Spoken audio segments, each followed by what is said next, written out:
Welcome back, ladies and gentlemen. I am here with Mark Bugni, and he and JL Rock have had an incredible futurity year. I'm sure if you've watched any barrel racing at all, you've heard their name or seen their names in the results. They've been at the top a lot this year, but as we all know, there's a lot of hard work that goes into being prepared to have a year like this. So let's take it back to the beginning and tell me how you started as a trainer. Well, the big step for me was really finally getting moved down south. I'm from the North Dakota, Montana area, and you just don't have a lot of training time there because of the weather. At the time, the economies were so suppressed up there that you really couldn't get horses in training for more than 30 to 60 days. And of course, anybody that knows it, you can't get a lot done in 30 to 60 days. You just barely get them moving, and then you have to, return them to the owners, and they're really not solid in anything, really. So moving down south was like really a big start for me. I got attention from really the first futurity colt that I had in 2011. He was very flashy. He placed a lot, didn't win a whole lot, but he placed a lot and just got a lot of attention. And then it just really kicked off from there. I was so uneducated about a lot of stuff, like vet-wise, chiropractic-wise, all that kind of stuff, even equine dentistry, because we just didn't have the availability of the same kind of staff up north that we have down south. And so I was really uneducated in a lot of fashions that way, and so I learned a lot in a very quick fashion, and that's really getting your whole village put together, knowing who to go to, the ones that can get you the right results and help you in the program. That's really, for me, the biggest benefit to the whole thing was just getting down south, having that kind of accessibility to all those kind of people, and then just getting yourself educated so that you know what your horse needs, you read them, you understand, if I can do this for a horse, it's going to help him out this way, make him more comfortable. Treating ulcers, something simple like that. I mean, that can demolish or make a program. I mean, those are the kind of things that really helped me out and really put me on the map. I've been meaning to go to Arizona for years for the winter time. People kept trying to tell me to go down there, and Jill kept nagging me year after year, come on, you got to try Arizona. And I just never did it. It was so far away from everything I wanted to be at. I was living in Oklahoma. The long drive over there kind of removes you from different things. And I kept thinking I don't want to box stall my horses for 3 weeks during those futurities over there. So Jill's got her own place there. She's got a nice mare motel. It was much more comfortable for the horses. So I went ahead and tried it.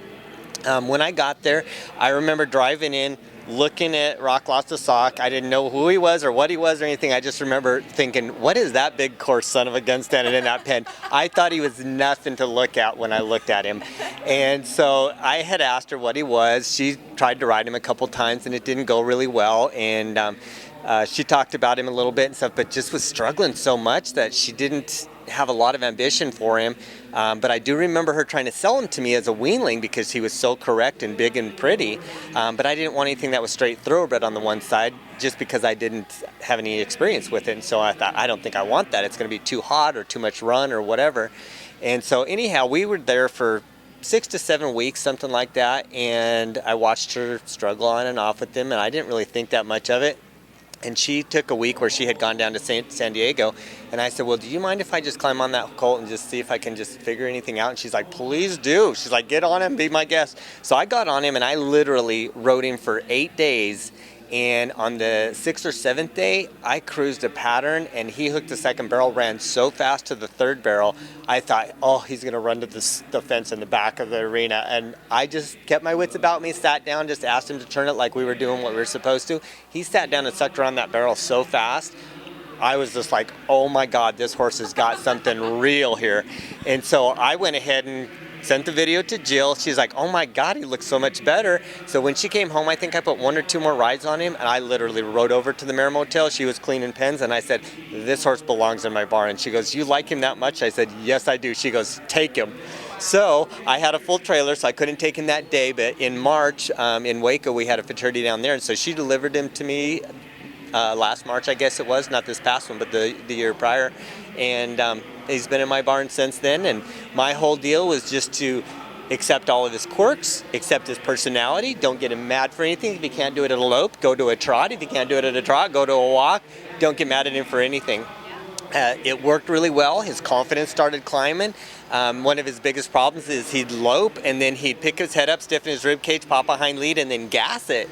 And so it took a while for him to understand he could just stay in a lope for a little while. But I also learned from him he needs to run. Like, I've got to take him out to a field and cruise him out once in a while, or take him to an arena where there's, not a lot of people or no barrels up, and just cruise him. He craved it so much. If you did not give him that, you just couldn't get along with him very well. So if I gave him that, he'll go right back into the arena and lope nice, pretty little circles, just like a gentleman. And so we just figured each other out along the way, and I never pressured him. I never felt like I really truly had a deadline, even though he was entered in the BFA. I didn't care if we did any good at the BFA or not. I just knew that he needed his own time to do things, and he showed us at the BFA he was ready to lay it down, and so it just took off from there. Knowing that backstory just makes me smile, because you guys have had so much success. I've lost track of how many futurity titles you've won so far this year. I think it was 11 or 12. 11. I mean, it's just amazing. And what's so fun about watching you guys is it looks like the same run every single time. I mean, that consistency is incredible. So, you mentioned what this horse has taught you. At this point in the season, what are your thoughts for finishing it out? Are you looking forward to a Derby year? Like, what do the next 12 months look like for you guys? Well, normally for me, I don't really do Derby horses. There's a few things that pay well in the Derbies, but to me, I'm ready to just move on to my next crop of colts. He's something so special. It is really, really deeply sad for me that he's not going to be with me any longer. We're entertaining a couple of people that, are interested in buying him. There's a very, very good chance that this is probably my last competition run with him today. So he's probably going to go to his new owners. Into the rodeo direction is where we're trying to send him.